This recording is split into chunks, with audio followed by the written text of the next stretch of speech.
Hello, great people, and you're welcome. If it's your first time here, my name is Saratu, and it's really good to have you stop by to hear this story. So, this is just where I try to share what I know a little bit and just do what I can to just make the world a better place. Yeah. So, yes, basically, today I'm going to share a story on how I got expelled from school and how I overcame it, how God helped me to survive and live through it and then become better, right? Of course, it has to do with my career. So yeah, this is just the summary of the summary of the summary, but of course, the story has to be shared so that you don't hear a different version from somewhere else. Anyways, yeah, let's just start. I'll dive in from I'll start. I might go back and forth, but I'll start from the beginning. I'll start from where I graduated from secondary school. So before secondary school, from secondary school, yeah. Before secondary school, I've always been the high flyer. I've been like an excellent child in primary school, excellent child in secondary school. I quite didn't have to repeat any class, and if you could mention like the first 5% of the best students in any school I went to, I could humbly say yes, I will be part of them. Yeah, so glory be to God about that. So, but like this experience was just one that just showed me that yeah, life can happen, and that was like one of my major setbacks in life, which has really helped me, to grow in faith and in a lot of like other aspects, resilience, and so many other things. Of course, so many other things have happened in my life that are more challenging and have formed me to be a better person, but this is like one of the strongest ones, especially because I was pretty young when it happened. And yes, sorry, long intro, but here we go. So yeah, I got into the uni and I got I got admission to study agric, right? So ideally, the course I wanted was medicine, and that's because your family, everybody will always want you to study medicine, especially because you're doing well now. So why not medicine? They love us so much, and they want us to have the best. You can't open your mouth say you want to be a blogger or one thing. Please comment below in the comment section if you had this experience with your parents where you had to do a professional course like engineering, medicine, pharmacy, and all that. You can start calling some courses in some families. I don't know if it's just in my family, but I doubt it.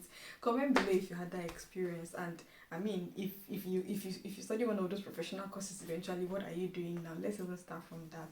Anyways, yeah.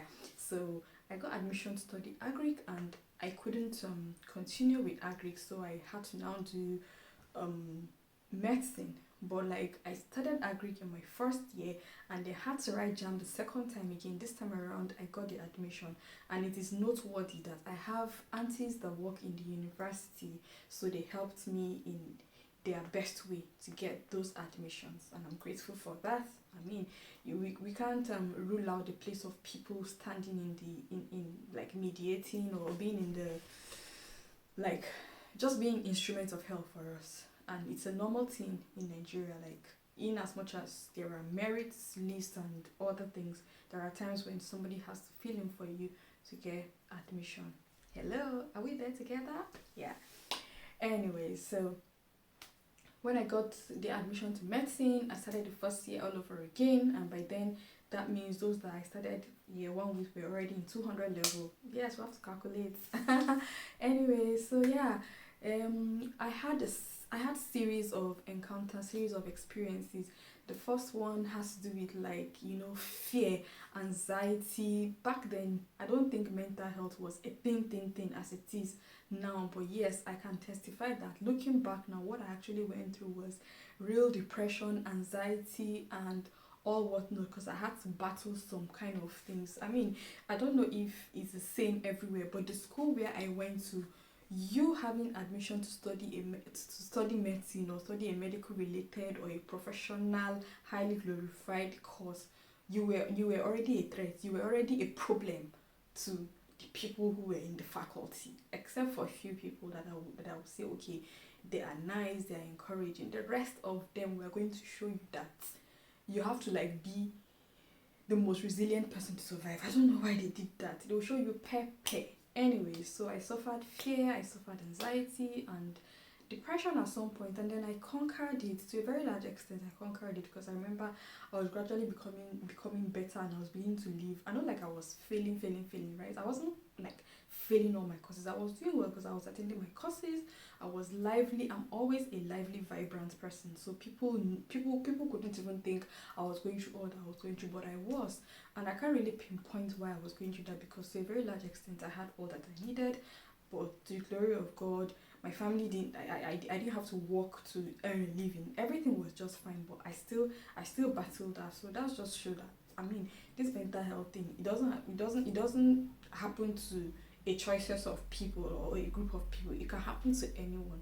Anything can happen and affect your mental stability, right? Well, now that we can talk about it freely and easily, I'm talking about it. Back then, I don't think we could talk about it. But I remember when I went to see my grandmother after my uncle died, I was talking about how I thank God for delivering me from what I was suffering from. I remember very well I said that, but I don't even know. I did not know what it was. Anyways, that aside, there was also an experience I had in that same 200 level. There was, okay, yeah, sorry, I didn't mention I passed 100 level by God's grace, and I was now in 200 level. So there was this other experience I had where I was assaulted. So I wasn't raped, to the glory of God. I was not raped, but I was assaulted. Like, a guy came, hit me off the road, picked my wallet and all that. All, I was bruised. I had to, like, be taken to the hospital, police station. I had to get statement because I had lost all my cards, everything. I don't know if anybody who was my roommate or people who knew about this story could remember. It was really bad because, I mean, that period, security agents kept coming to our rooms and all that. Yeah, so those are like one of the experiences, right? So that particular experience even defined how long I could stay in class. And I mean, you're a medical student, you have to, like, sleep, eat, do everything in class. See, you just have to live your life in class. Unfortunately, it developed some kind of fear, or I don't know what to describe, but that experience just defined something in me that I couldn't stay in the class after a certain period of time. Please comment below if there is if there is any experience you've had like that. I know with food, there are times when you eat food and you fall sick and you never want to eat that food again, even if the food is not harmful to you. I don't know if you've had an experience that will just make you think you can never do certain things, like you can never, like in my own case, I think the assault happened around past 2 a.m. and that was it. I never just didn't want to stay in the class beyond, I think, 12:30.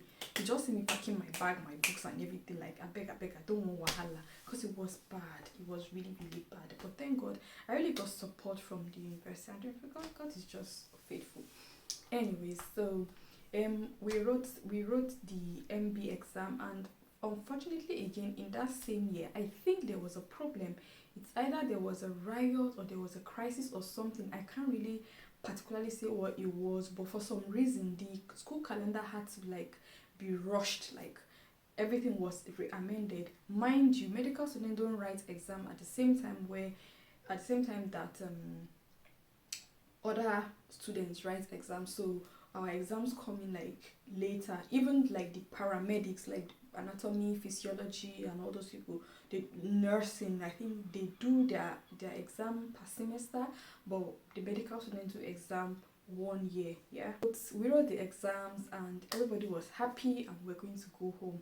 Thank God, holiday. It was holiday time. So that this, at the end of this period now, we're supposed to be going to 300 level. Yeah, so now this is after the MB. The first exam in medical school is called MB or MB1, right? So this is after MB, and I could boldly say I wasn't thinking I was going to fail, to be very honest. I wasn't thinking I was going to fail, even though I was nursing a fear in my heart that anything can happen. But I already planned my holiday, let's not lie. Okay, so this is how the holiday was going to be. I mean, it's usually a very long holiday because there's usually going to be, like, period of period where the exam was going to be marked, and then the general result will be out. After that, those who are going to have receipts will come back and have their receipts before other people would come in, and everybody will come back, and then the new session will start again. Well, in our own case, it didn't happen like that, even though my case was even totally different. But yeah, the 3 month holiday I planned was going to be that, okay, the first thing I'm going to do is I'm going to travel. Like, I'm going to travel around, see my dad, see my relatives, my everybody. I was going to travel like for that 1 month. And I mean, I think there was somebody's wedding I was going to go for. Yes, I was going to go for a wedding about that period, so I was really excited about everything. So the second month, my plan was to go and volunteer at an orphanage, because there's this orphanage, and I felt, oh, okay, I'm studying medicine, why not like start from the like volunteering in orphanage where you have children, and I could like just learn from. I was thinking in my head there'll be doctors there, right? So I could like be like an intern doctor, but like free. I was studying medicine, so I could just work in an orphanage, but in like the health section of the orphanage. And then the third month, I just thought, okay, I'll just learn a trade, learn a skill, or even at worst, just start going to the library to start studying for the next course. Because I mean, you would know what is next, because you already have all the textbooks and all the possibly syllables, or you have people to even talk to, anyways. That's it. I was on my way home, and yeah, when I got home, it just started normally. Like, I was still okay, I was still normal, until I was going to travel for my friend's wedding. But because it was going to be like a weekend, I started, I think, on Wednesday, and Thursday I was going to be with my sister, and then Friday I'll travel to where the wedding was going to be, and then like that was how it was planned. And I had prepared. I was on my way for the journey, and that was 1st of February, and then the results were scheduled to be released on the 1st of February. So I was on my way believing that the result would be out that day, right? So we're communicating with my other colleagues or my other friends, and I don't know, all of a sudden I just started feeling funny. I wasn't feeling myself. I wasn't like excited. There was just something that didn't quite fit right on that journey. But thankfully, again, the journey was kind of interesting, because the car I entered was really comfortable, and interestingly, the guy was playing just gospel songs. In fact, most of the gospel songs were songs I haven't heard in a long time, but they were worship songs that you could just declare goodness and blessings of God upon your life. So yeah, it was a good thing for me to, like, prepare my spirit for whatever was coming. But it wasn't just adding up. So I remember my brother-in-law called that time, and I didn't respond quite in my usual way, because I mean, when I'm traveling, when I'm going to see my people, everybody's happy, and of course you're going to meet family. Anyways, he actually, when I eventually got to him and I kind of shared what had happened while I was on my way, he kind of said, yeah, that he could feel that my voice wasn't all that, like, it wasn't myself when I was going.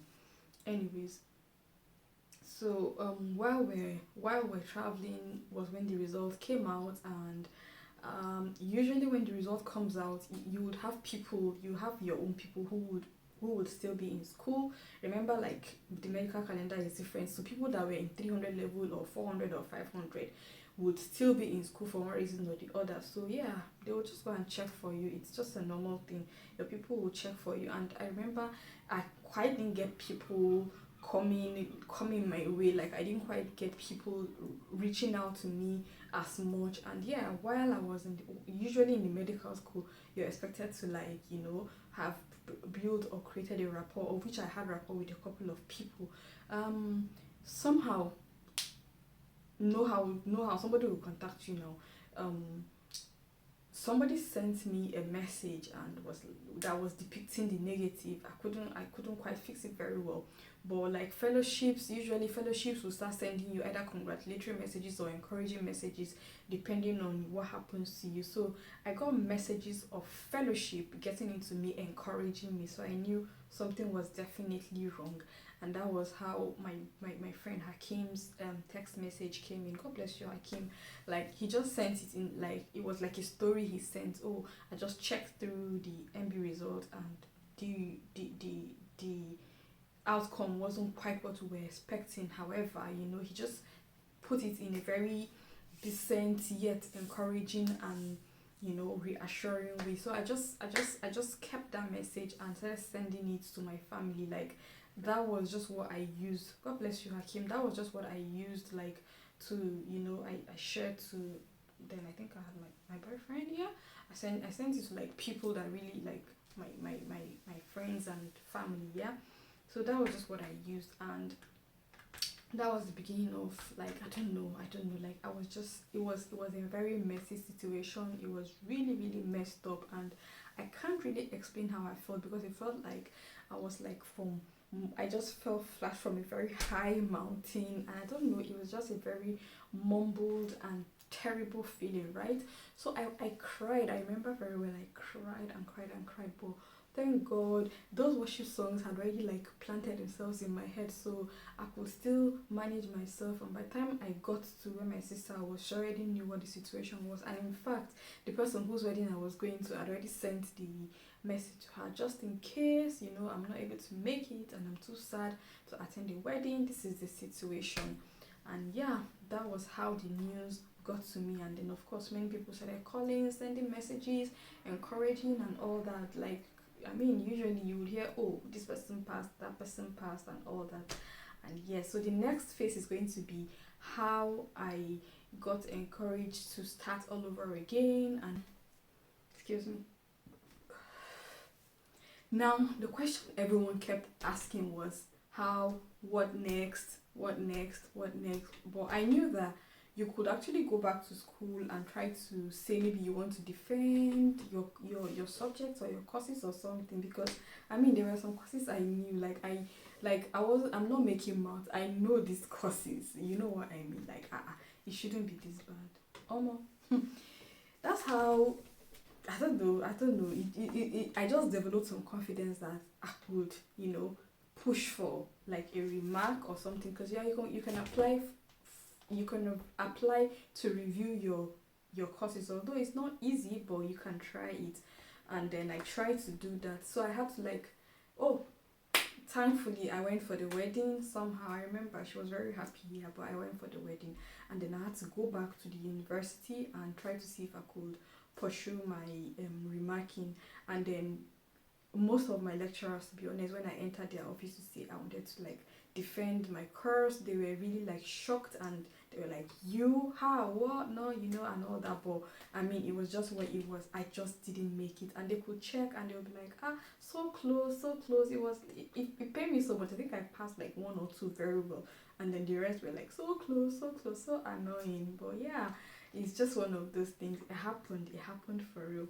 That's how I wanted to. I think I entered one particular office. I think it was a com-med guy or so, and then he just told me honestly that he's not going to tell me to not to, but he just knows that I'm a very good student. But however, these things happen. Like, there are students you least expect that it will happen to, and it will happen to them.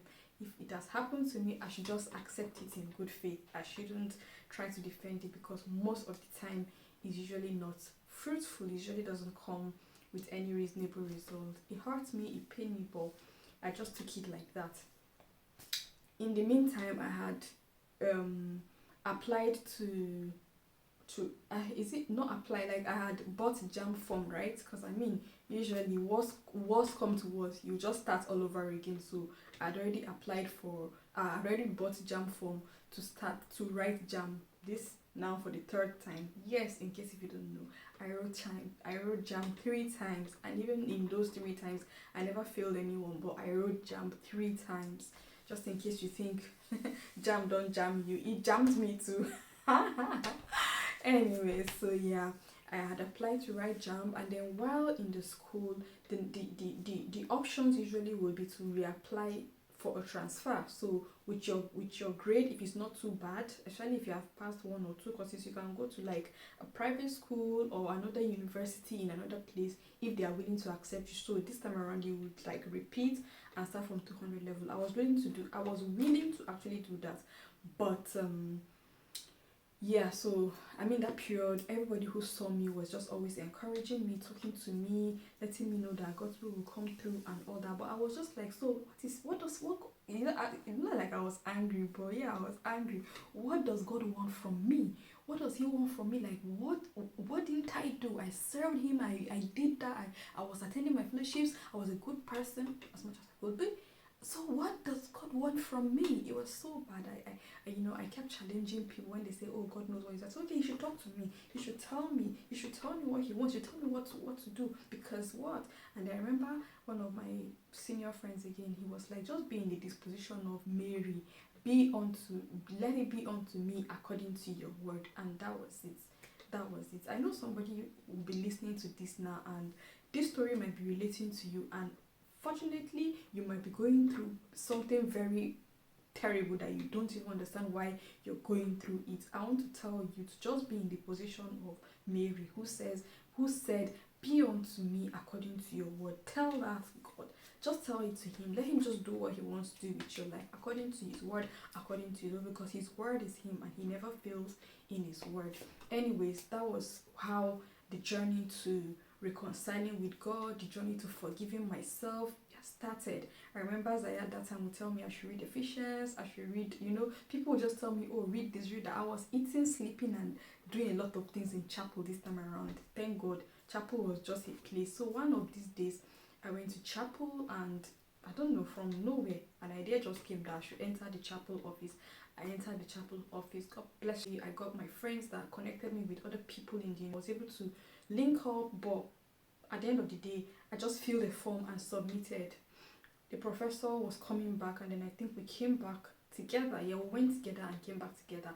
But in the middle of the journey, I got a call saying if I needed to get a transfer, I had to I had to pay a certain amount of money. It wasn't such a big amount of money, but I didn't, because I remember the story.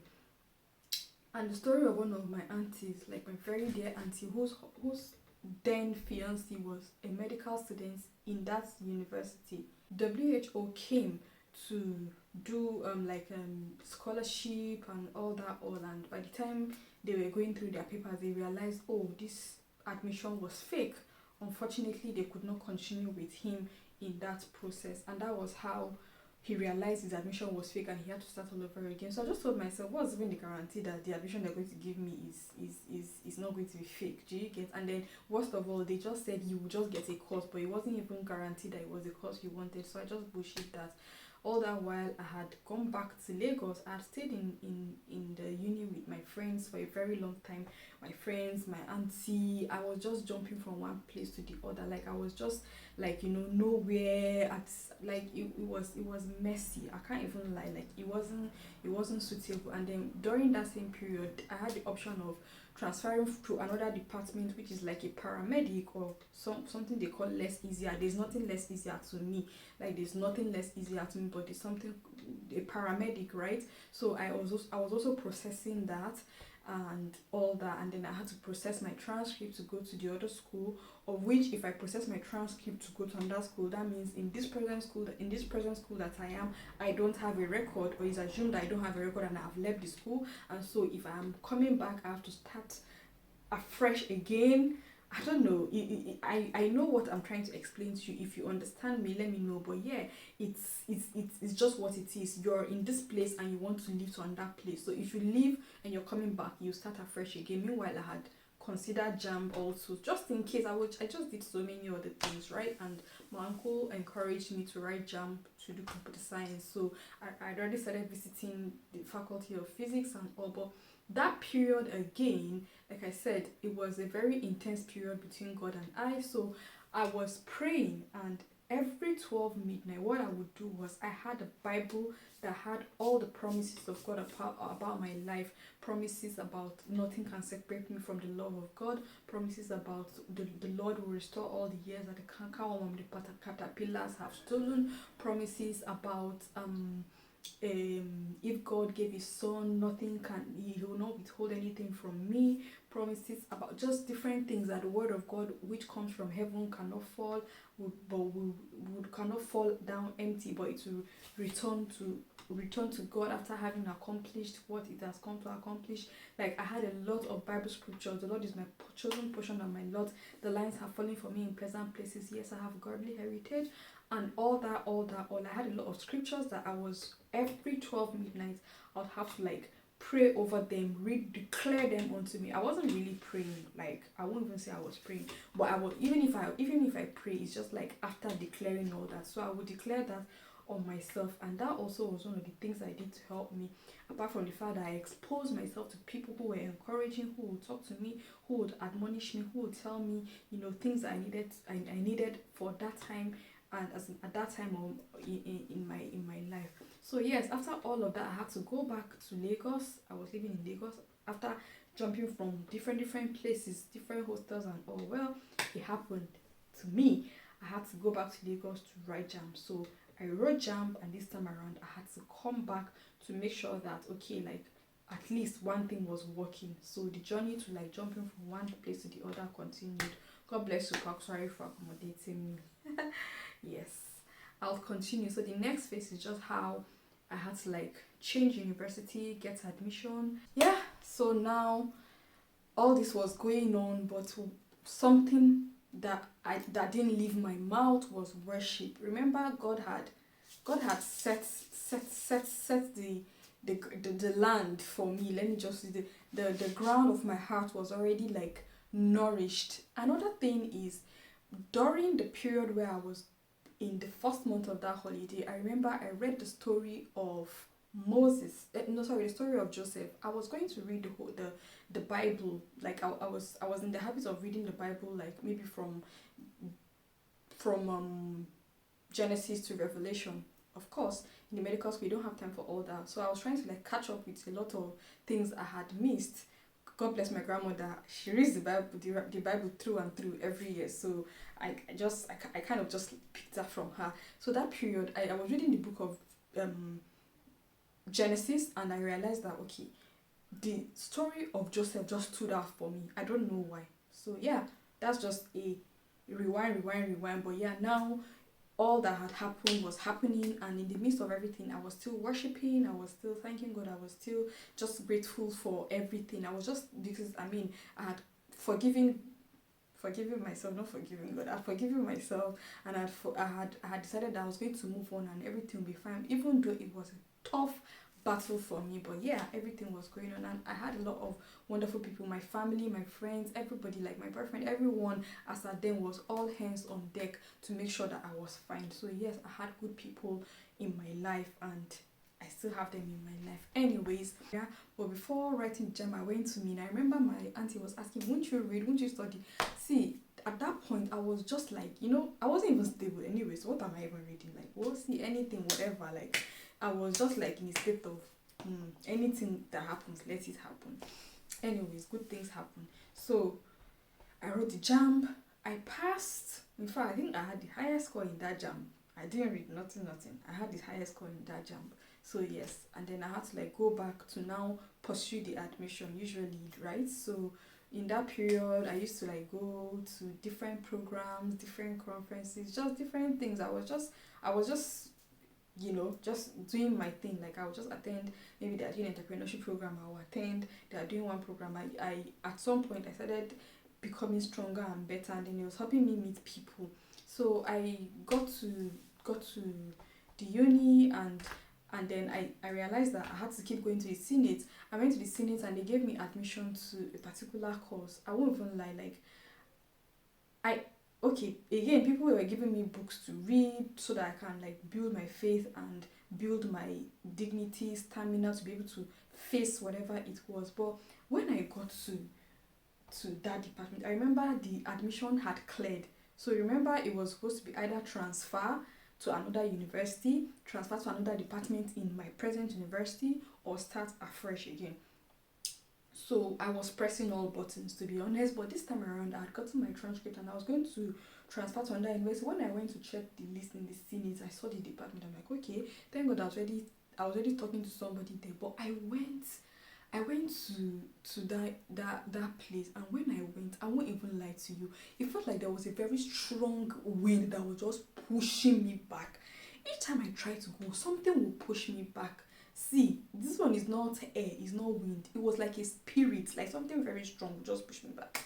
So you know what? I just went to the person who had encouraged me and had helped me together. And I just told him that I don't know what the problem is, but each time I try to enter any class, any lecture pertaining this particular course, it doesn't click. And I remember calling back home and telling them, like, oh, how would I continue going to this uni when I know very well that people that I have known long ago would not even be present again. They will have all gone, you know. I remember one of our senior friends in medical school one time when he would come to the main campus, because medical students had a different campus, like in the teaching section. When he would come to the main campus, and it's just like me and a couple of people he remembers, even me, like I was like one of the few people he knew in my set. He'd be like, now wow, passing through main gate, I don't even know people I'm not. So that kept flashing in my head, so how will I now be doing now? I will not know anybody. I'll just be walking about the campus, because by then my people were in like 400 level, so by next year they were going to graduate. I better go. Anyways, so that was how I just gave up on that course. So that option of transferring from another course in that department was gone, and I dared, let me just use the word dead, I dared the idea of doing a paramedic, because having gone through medical school, you would go through the same rigor, just that the years are less, but you go through the same rigor with, in fact, some even worse, with the person who is in like in the medical course. So why would I now subject myself to such and then come out with, you know, a less, I don't know, a less qualification, if I use that word, yeah. So I didn't want to. I just did anything that would have me, except for physiotherapy, and they were not doing physiotherapy in the school where I was. In fact, so many ideas, economics, physiotherapy, like just different things. But anyways, at the end of the day, I had to travel to see my dad after all that was happening, or during all that period, and I had some scholarship money with me that period, so I just decided to travel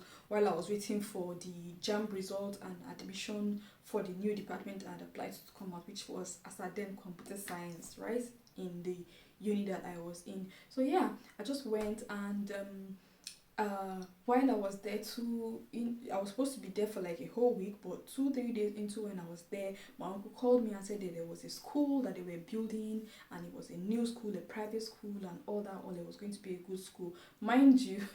When I was still trying to get admission and all, I had wanted to move to a private school, but there was no way I could. So I was thinking maybe like I'll go for a reality show, and then maybe like from the reality show I calculated that it was going to be like 3.5 million that win. In fact, it was like hair apparent. I was sure I was going to win, because I was going to the library, study about Nigeria, study about government, politics, and all, because I didn't have so much to do that period. So I was just building up myself in that light, and I was like, okay, worst case scenario, because I don't want to continue in this school, if I'm starting somewhere else, I'll start afresh, and God will give me the money. If my family or my parents or everybody thinks, oh, I'm just being sentimental to not continue in this school, it didn't work that way, but God still made provision for my family to be able to sponsor me in the new school, which was a private school. So that was how he called me up, and he said there was this school they were building, and he gave me all the details and all. By then, I had already gone far with the other processing, so I just came back. He told me they had bought the form for me,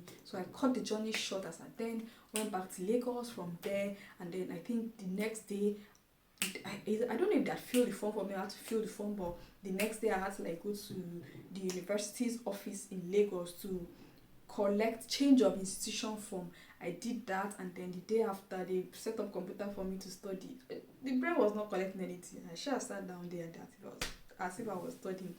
And that was how I went for the post-UTME in Unilag, met good people, eventually got admission into the new school, and it was information and communication technology, but I ended up with computer science with information and communication science option.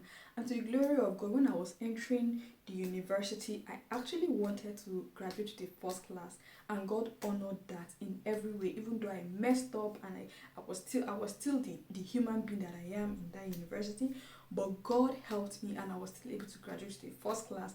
I had 5.0 twice. I had admired 5.0 students for the longest of time. God gave me that. In fact, God just satisfied me and blessed me with all the things that I had, wished that I got, or I was associated with. And I'm so grateful for that. So that's the story of how I got expelled, I changed school, and eventually graduated. Of course, it cost me 4 years in my university, but I thank God that everything ended up fine.